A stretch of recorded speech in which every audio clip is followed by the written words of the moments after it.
Bacaan dari kitab Keluaran. Ketika Musa turun dari gunung Sinai dan memberitahukan kepada umat segala sabda dan peraturan Tuhan, maka seluruh bangsa itu menjawab serentak, segala sabda yang telah diucapkan Tuhan itu akan kami laksanakan. Musa lalu menuliskan segala sabda Tuhan itu.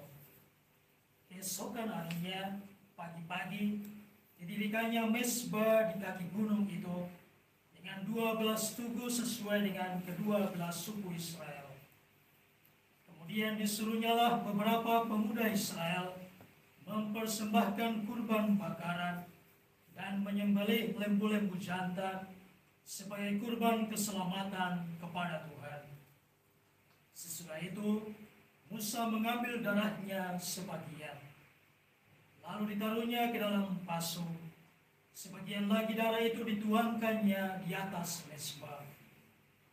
Lalu diambilnya kitab perjanjian itu dan dibacakannya, dan bangsa itu mendengarkan. Lalu mereka berkata, segala sabda Tuhan akan kami laksanakan dan kami taati. Kemudian Musa mengambil darah itu dan mericikinya kepada umat seraya berkata, inilah darah perjanjian yang diikat Tuhan dengan kalian berdasarkan segala sabda ini. Demikianlah sabda Tuhan. Syukur kepada Allah. Refren Mazmur tanggapan, persembahkanlah kurban pujian kepada Allah. Persembahkanlah kurban pujian kepada Allah. Yang Maha Kuasa Tuhan Allah berfirman dan memanggil bumi. Dari terbitnya matahari sampai kepada terbenamnya, dari Sion puncak keindahan Allah tampil bersinar. Persembahkanlah kurban pujian kepada Allah.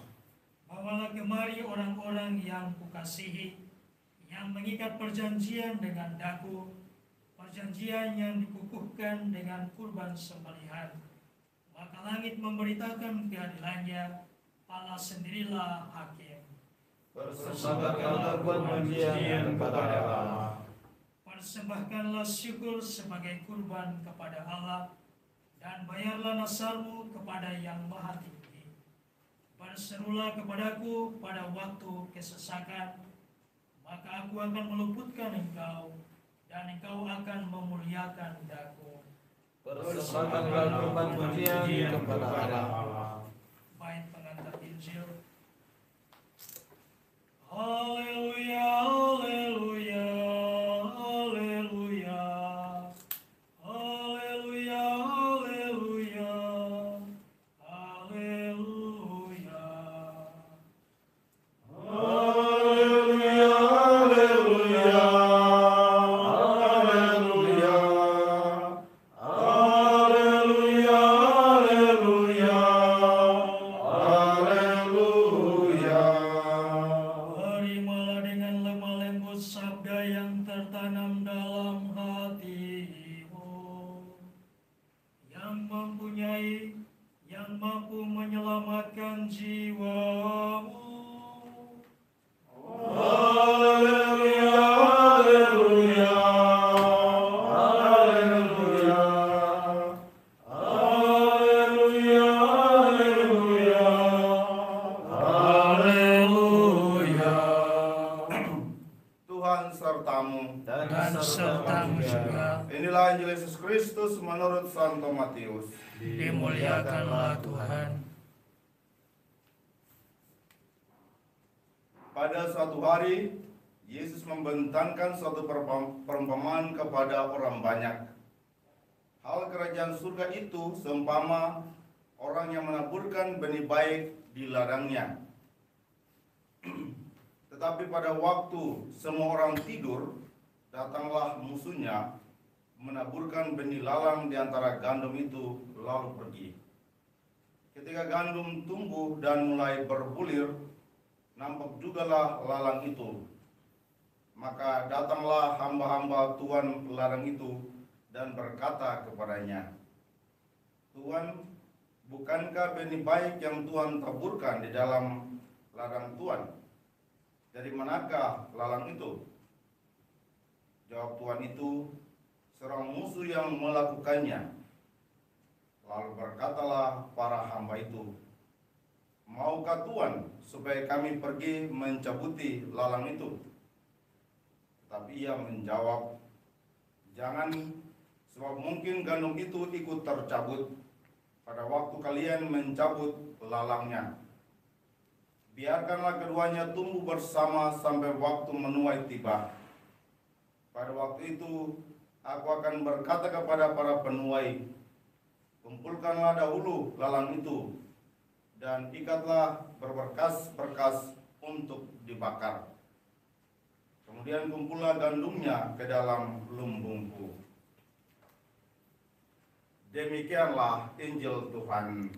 Terpujilah Kristus.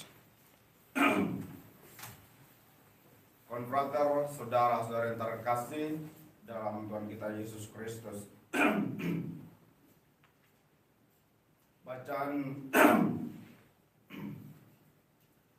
Bacaan pertama mengisahkan bagaimana bangsa Israel mengatakan dengan begitu tegas mereka akan melaksanakan segala firman Tuhan.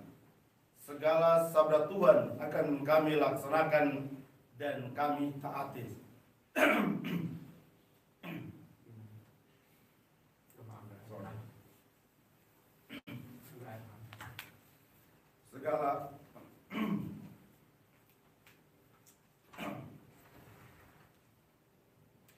Segala sabda Tuhan akan kami laksanakan dan kami taati. Satu pernyataan yang sangat tegas untuk setia melaksanakan segala sabda Tuhan, firman Tuhan dan kehendak Tuhan.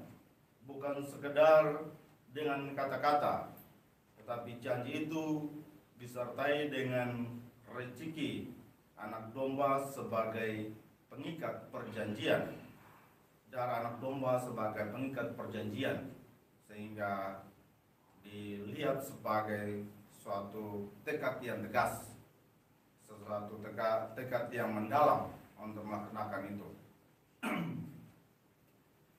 Dan ini juga mengingatkan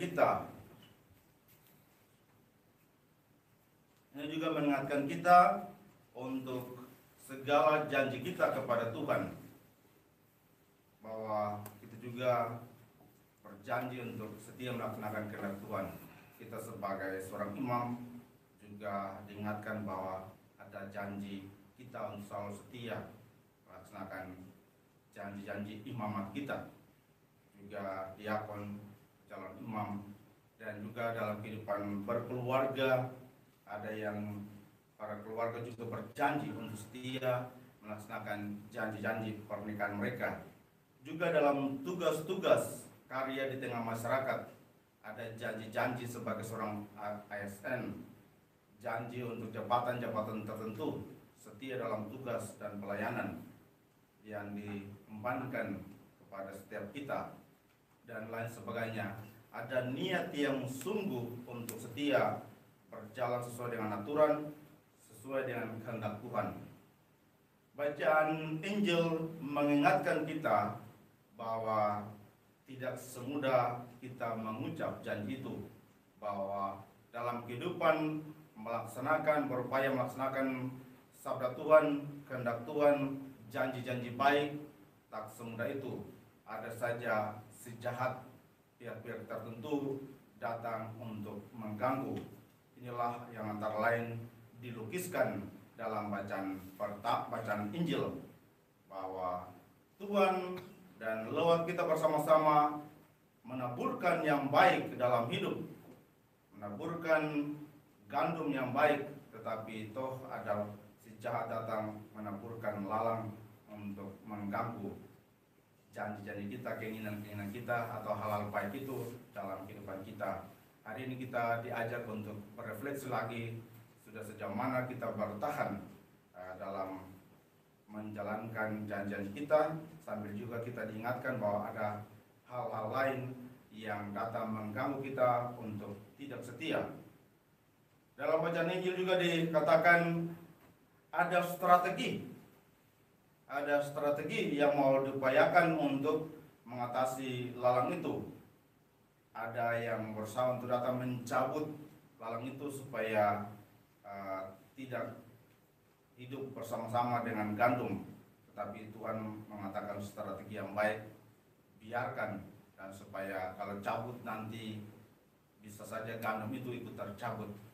Jadi strategi saat ini baiklah dibiarkan saja. Nanti saat panen baru kita pisahkan gandum untuk disimpan, sedangkan lalang dibakar. Ini antara lain mengatakan strategi untuk bagaimana menyelamatkan benih yang baik daripada rencana-rencana jahat atau benih-benih yang jahat itu. Dari sini kita juga diingatkan bagaimana kita berupaya strategi supaya hal-hal yang jahat, hal-hal yang tidak baik yang muncul dalam hidup kita atau dalam diri kita sendiri maupun dalam kehidupan lingkungan hidup kita tidak sampai menghancurkan benih-benih baik, janji-janji kita yang baik dalam kehidupan kita. Entahkah janji sebagai seorang imam, seorang biarawan biarawati, atau sebagai keluarga atau pelaksanaan tugas-tugas lainnya.